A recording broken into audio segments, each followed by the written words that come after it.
most tragic events in American firefighter history. I'd heard that my friend Lewis was missing. This is the straw that broke the camel's back and kind of sent you into the downward spiral of PTSD. I looked down and I realized my hands were on the shoulders of one of our guys. His head should be right here, but there was no head.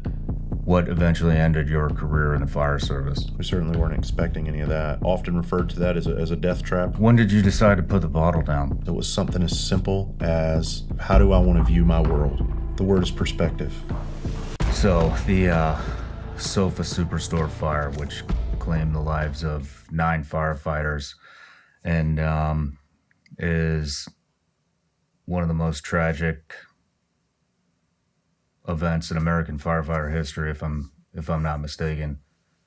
You're right.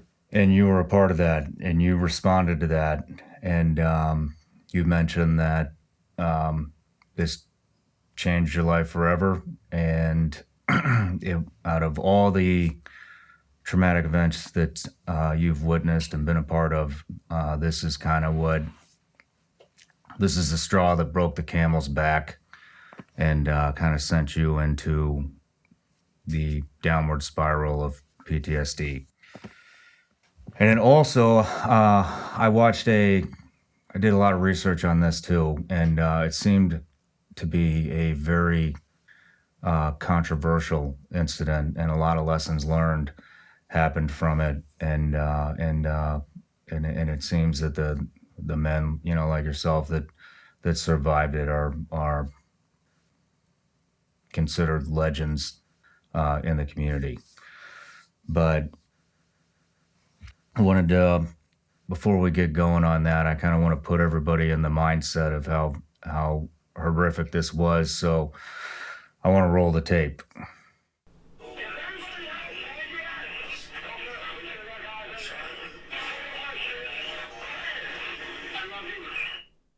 That was your best friend on the phone, and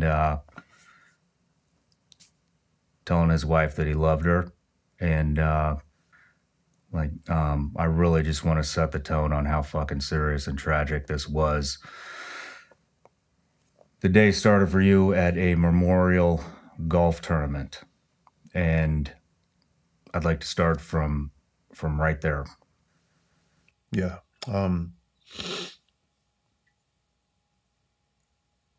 Yeah, his last words that you heard was my best friend, Lewis Mulkey, and his last dying words as he was burning to death. It's tough to hear. June 18th, 2007 started out as a normal day for us. We certainly weren't expecting any of that. We actually all got together. I was off duty that day, and we were having a golf tournament for another friend of ours who's a firefighter who was killed 4 months to the day prior in a car accident. And that was another really good friend of mine who got me the job in Charleston, actually. Really? Yeah.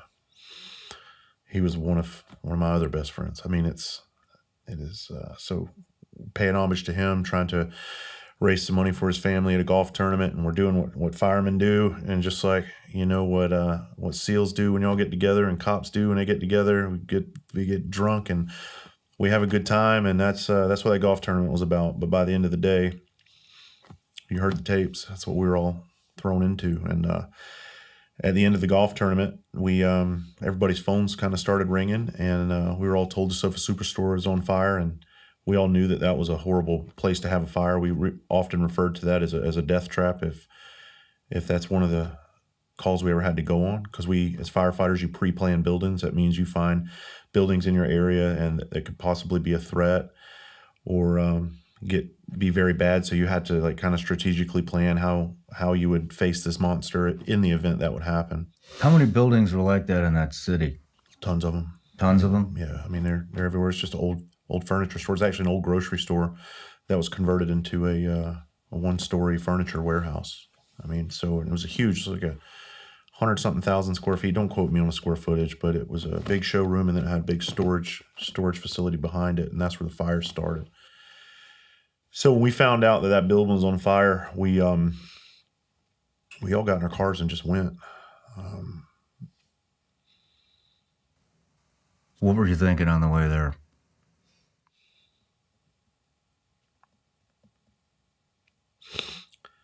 I had heard that my friend Lewis was missing. You heard that before you even arrived? Yeah. When you heard that it was the Sofa Super Store, did you know it was going to be fucking bad since that was already pinging on everybody's radar? Well, it's like I told you earlier. It doesn't never seems real until it's real, Yeah. and it just seemed like another fire. But when I heard he was missing, that extra adrenaline kicked in, and I drove faster. I broke through a police barricade with my vehicle. I didn't drive through it like Smokey and the Bandit or anything. We just went around it, and the cop was like, "What the fuck?" And I'm like, "Fuck you." I kept going. And when we got there, the building had just collapsed. So I got there right when everybody had been pulled out. And my girlfriend was driving my car at the time. My firehouse was right up the street. I told her, I said, go to my locker in my firehouse, grab my shit, and get it back to me. I got to find out what's going on. And so this time you got hundreds of firemen on scene, man. I mean, hundreds. There's probably 300 something plus people on this scene that night. And it was just a sea of red lights everywhere. And I ran up to my buddy David Griffin, who was pumping. He was the engineer on Engine 11. And I ran up to him and I said, David, what do we have? And he turned around. He said, Lewis is missing. And he said, Travis, we got a lot more guys in there too. We don't know how many. And I was like, in that. I mean, because now the building is down and there's just fire everywhere you look, it's just fire blowing. And in Charleston Fire Department, we didn't back out of fires. We were very cowboyish, and we were very prideful of the way that we did things, and we were very, very aggressive. And this is hundreds of years of tradition, and it finally caught us, and it bit us, and it cost us 9 guys. And I remember hearing reports of like 19 or 20 initially is what they thought, but by the time the smoke settled, it was 9, and it was 9 really good dudes. And all of those dudes I knew very personally. I'd worked with every single one of them. We sat around that table breaking bread many a nights, having jokes, having laughs. You knew their families. And Lewis was just happened to be my best friend because, and I wasn't his best friend. He was one of those really cool dudes that had a lot of best friends, but he was my best friend. And when I started with Charleston Fire, he took me under his wing and showed me the ropes. And I had a very special connection with him. And I didn't know by the end of the night, I still didn't know what lay ahead. I didn't know that I'd be the one next to his burnt corpse, sitting there looking at him in a manner I can try to describe, but it's going to be hard. You did make entry. Yeah. You know, if I remember correctly, did you make entry and you got pulled back? Was that right? Well, we went around the delta side of the building. So when you're looking at a building, the front is alpha, and then you go around clockwise. So we got to the delta side, which is a square building, would be the right side. And we go through this place, man. It was just twisted steel. It looked spaghetti noodles, and it was still hot. There was still a lot of fire present, and but we had guys missing. We didn't have time to not get in there. We really wanted to find these guys, and I guess some of us thought that we were going to find them alive, but it's just not the case. There was, I think, around 15 to 20 of us on the body recovery teams. We were all broken apart and put into 5-man teams, and we all came in from different parts of the building. My 5-man team, we went in, and it was literally, you couldn't move 2 or 3 feet, and you had to stop, and you had to figure out a way to get through the voids that were there. There'd be like a little hollow opening here, and we'd crawl through that, and the next 2 seconds you're standing on what used to be the roof. So you're in it at this point, and how many guys are with you? 4 other guys. And so just to paint a picture, because you got really descriptive in your book about the smoke, you can't see your fucking hand in front of your face, the heat, and there was nothing, and I could see how it would be easy to get disoriented and fucking lost in something like that. And you couldn't even bring a hose in with you to retrace your steps to get the fuck out. And I mean, the amount of courage that takes. I mean, it doesn't did it seem like it was even a courageous thing? Did it probably didn't even go through your fucking No, head? It was the only just, thing we're going. only thing is they wanted volunteers, and a lot of guys didn't raise their hand. No shit. Very. I think because those guys knew they didn't want what was on the inside of that building. It's not that they're less of a firefighter. Yeah. I think that they just knew, I don't want to fuck with that.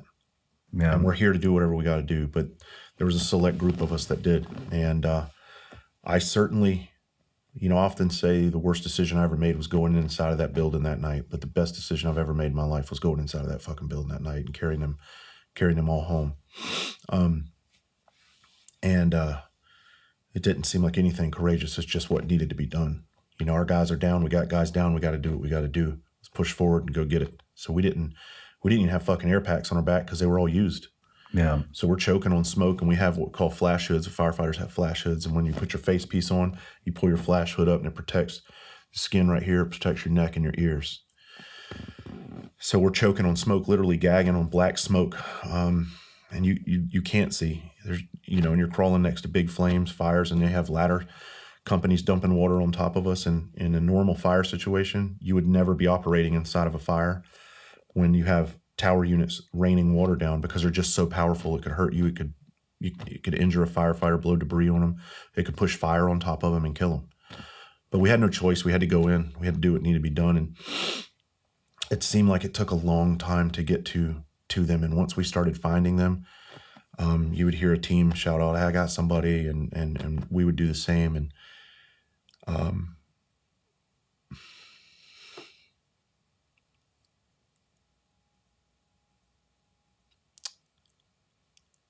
I saw something silver, and it didn't look like anything we had seen up until this point, because everything was just black.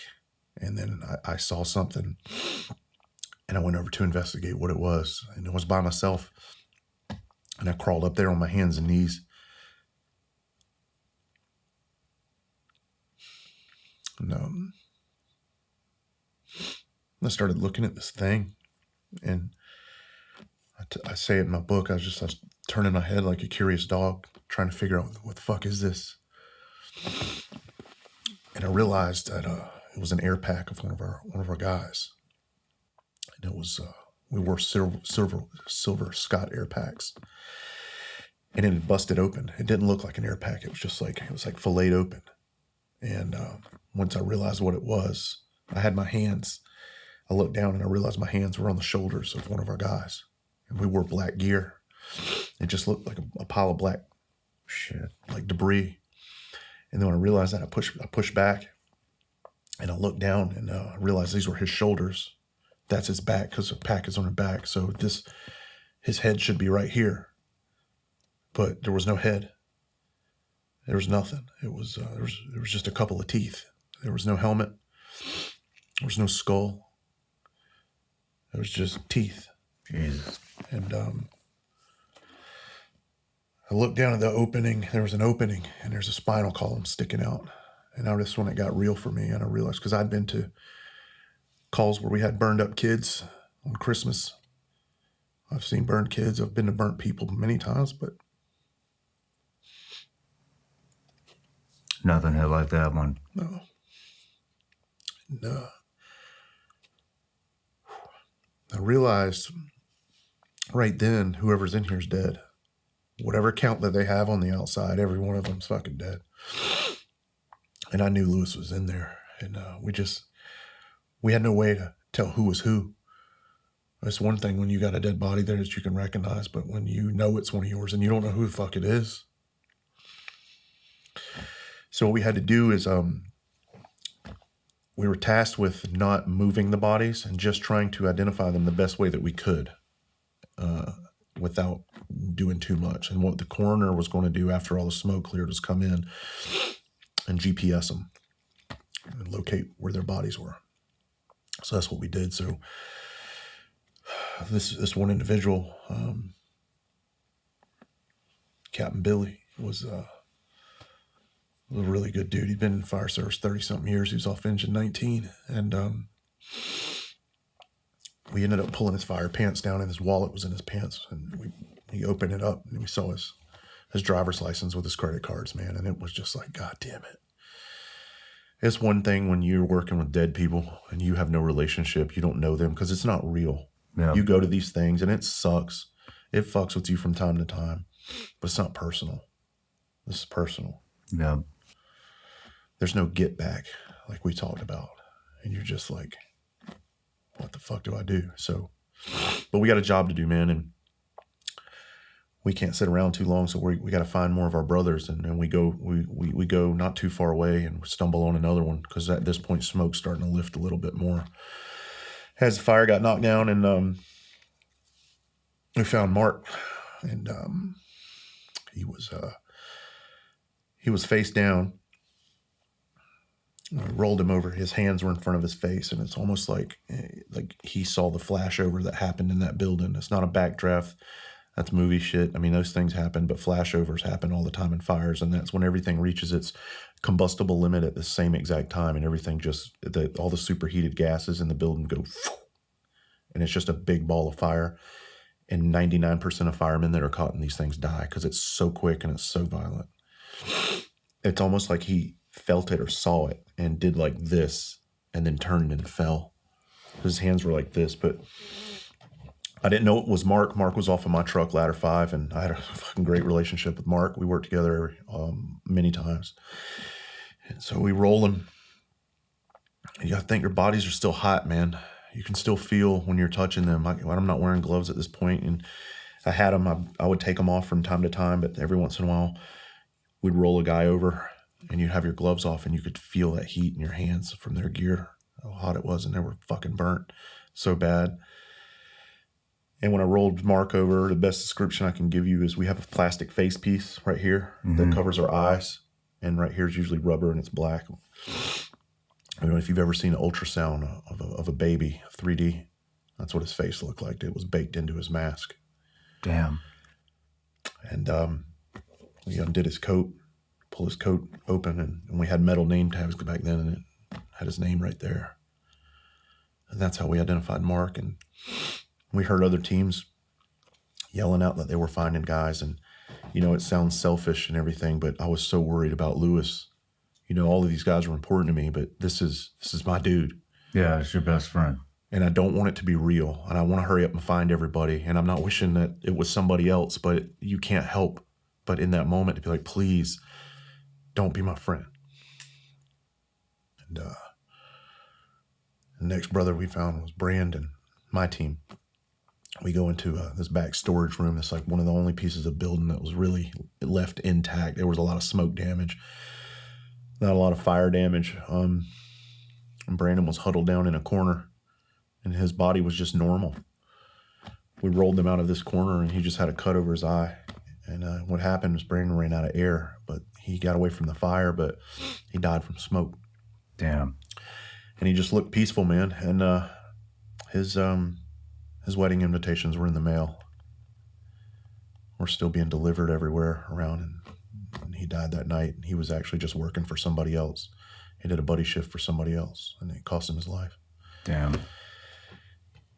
So that Brandon was, I knew we had 8 at that point, and by this time it had come through. We have 9 confirmed, because this is hours into the night. And What's the what was the fire completely out? Or is there still smoke? at this point, smoke was still there, but it was nothing like it was. I mean, we were in there for hours. Yeah. So the whole fucking building came down, and there was really nowhere for the smoke to go except into the atmosphere. Part of the showroom was still there, but after bulk of the fire was knocked down, because you got to think fire was in all these different little pockets where the collapses were. Yeah. And so once those were done, man, all the smoke pretty much dissipated. And that's why I think it took us so long to start finding guys, is because there was so much smoke. I really think we probably crawled over them a couple times, possibly. Shit. I just didn't know it. So now I know we have 8, and some guys were in there with Brandon, and I love Brandon too, man. And just like I want to spend some time with him, do whatever we need to do, but I got to find Lewis, you know. That limousine company you talked about that I owned, I drove for Lewis's wedding. We had a lot of fucking fun together, man. And this is actually the night after his anniversary. He lived one year and one day after his anniversary. So I put my helmet on and I got a job to do, man. And I was actually in a part of the building where you could stand up, and I started walking out, and man, I probably made it 10 or 15 feet. And I walked through what seemed to be a doorway. I'm having to relive this because it's, I can describe it to you. And when I did, as soon as I cleared that doorway, I looked to my left and he was laying right there. So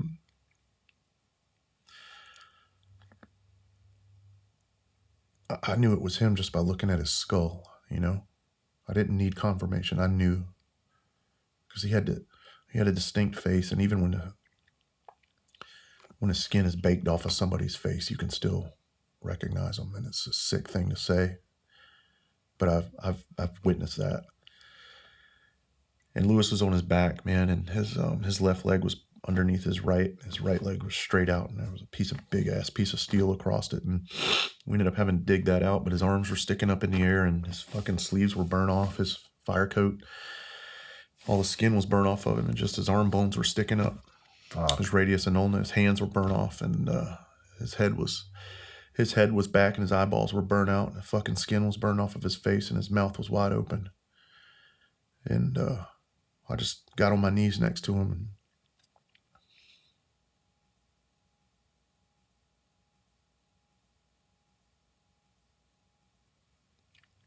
told him how much I loved him. What eventually ended your career in the fire service? So it was a culmination of a lot of things building up to one major incident. So you say I got in a fight. I ended up going hands-on with a lot of guys in the department over the course of 2.5 years, and it's not something I'm proud of. I'm actually very embarrassed about it, but it happened and it needs to be talked about, because the reason I talk about it is you can see a shift in people's behavior. Like, we're family, and when you see somebody acting differently, something is wrong. And nobody ever pulled me to the side to help me. Nobody ever pulled me to the side to try to figure out what was going on. What happened was this new behavior that I was taking on was just becoming normal. At the funeral for one of our guys, I got into a physical altercation on the bus. We had a bunch of buses brought in because the funerals were so big, we couldn't take everybody's cars, so they had to bring families on buses. And firemen mixed with families, and I was on a bus with some firemen and some families, some young children, some old people, and something was said to another fireman, and he threw his hat at me, and kind of joking around, but kind of not, and I just stood up and slapped him into the seat, the empty seat, and everybody witnessed it. Yeah. And this is somebody I'm supposedly love, and protect, and I just did that.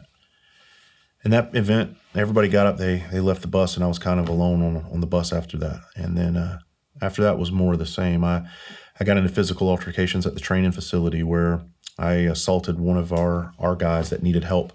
He fell down, and he was having flashbacks of the fire. He was there that night too, and he was screaming all of our dead guys' names. And I picked him up and started slamming him into the wall with all of his gear, and I was like, knock it the fuck off. And when I did, one of the training instructors came over and grabbed me and turned me around. And when he did, I threw him into the wall and told him, you put your fucking hands on me, I'll kill you. And then we had an academy instructor standing right there, and I looked at him and I threatened to throw him out of a window. And that was accepted. And it was swept under the rug. And then again, behind a grocery store, training one day, I slapped one of our other guys right in the face because he just came close to me and said something, and I just lashed out and hit him. And at this time, I was drinking a lot, though. I was drinking. I was coming to work drunk and everything. It wasn't acceptable. It's embarrassing, man. But it was just not an issue to anybody else. And it was just kind of, all this was on my plate for me to deal with and to figure it out. And this is what happens to these cops and these firemen out there. They end up losing their jobs or hurting somebody else because of all the shit that they're going through. And they bring it to work. And that's what I was doing. I had no outlet for it.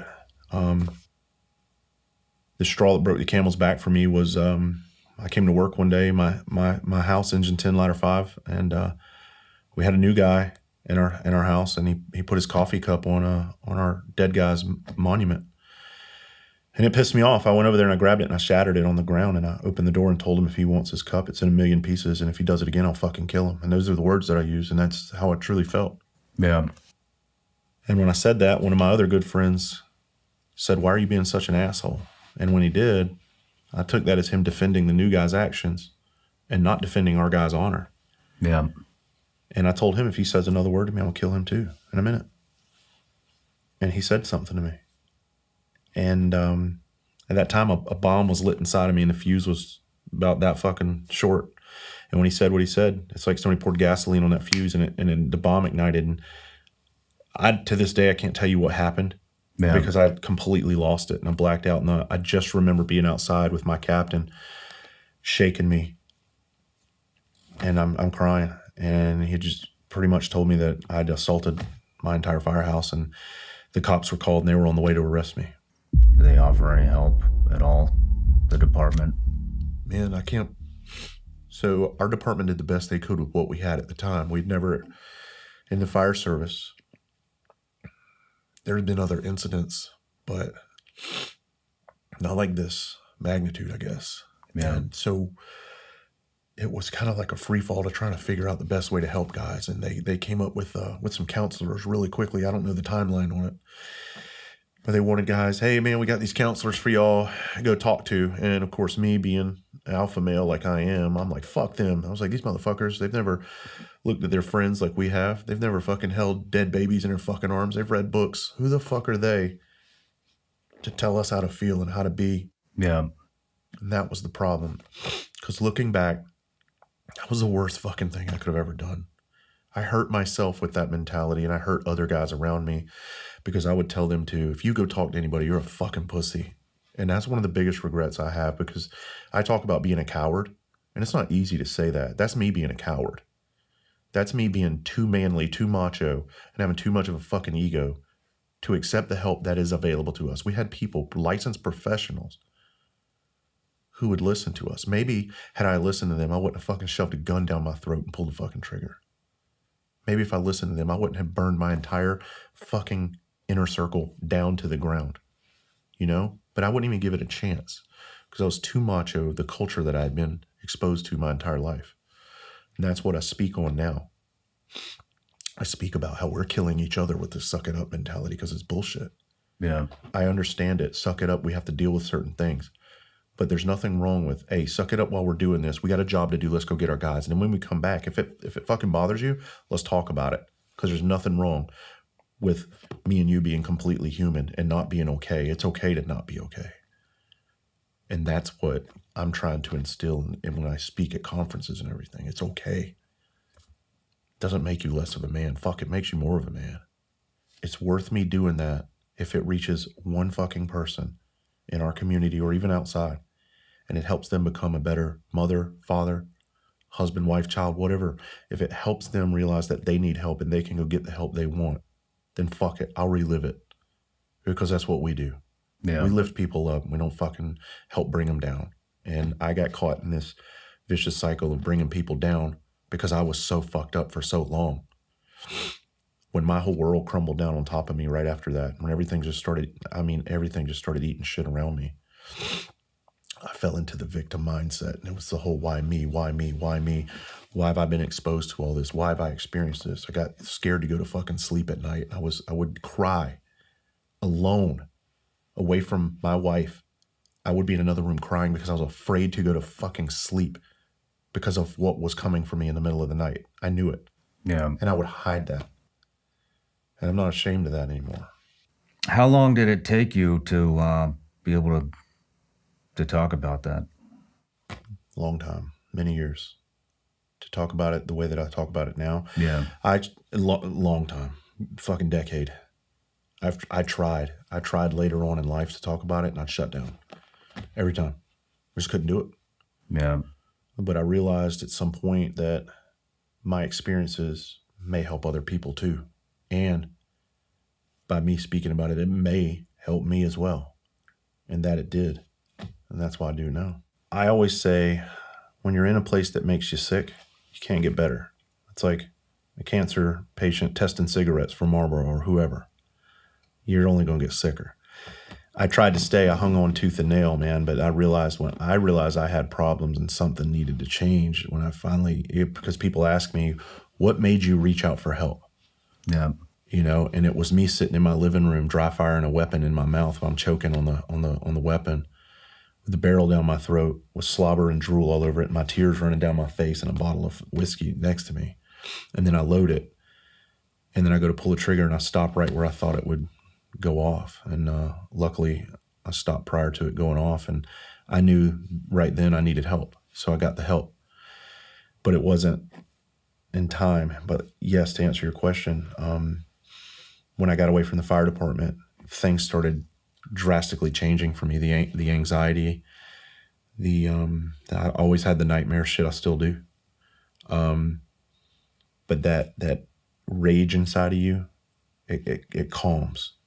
So getting away from there was the best thing that could have ever happened to me. I didn't want to leave like that. I wanted to stay on the job 30 years. I wanted to retire. I wanted to do the right thing for my guys, ride that rig for them. But it wasn't in the cards for me. So I got away from there for a long time, and now I'm back. And now I do a lot of work with fire departments, police departments, but I'm better now.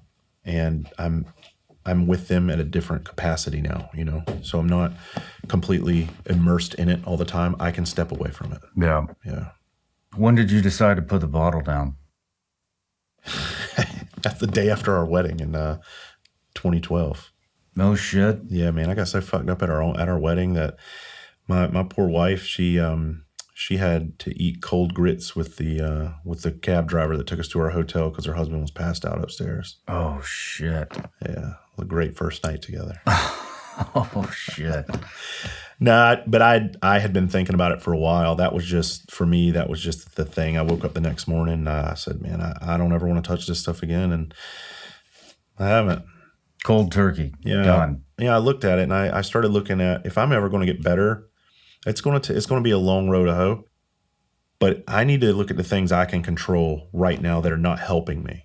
And the biggest one that stuck out to me was alcohol. It didn't add any positive thing in my life. Nothing. Yeah. Everything that it offered me was negative. So I was like, dude, just gotta go. Yeah. So I quit cold turkey right then. That's not easy to do. No, but it's at first, the hardest part about it is now being the sober guy around all the people that are drinking. Yeah. And you're sitting there when you don't want to be there, like you talk about in your social anxiety posts. I get it. Yeah. Because I don't want to fucking be here. But I have to put on this smile. And that doesn't mean I'm not contemplating fucking everybody up in this room. You know?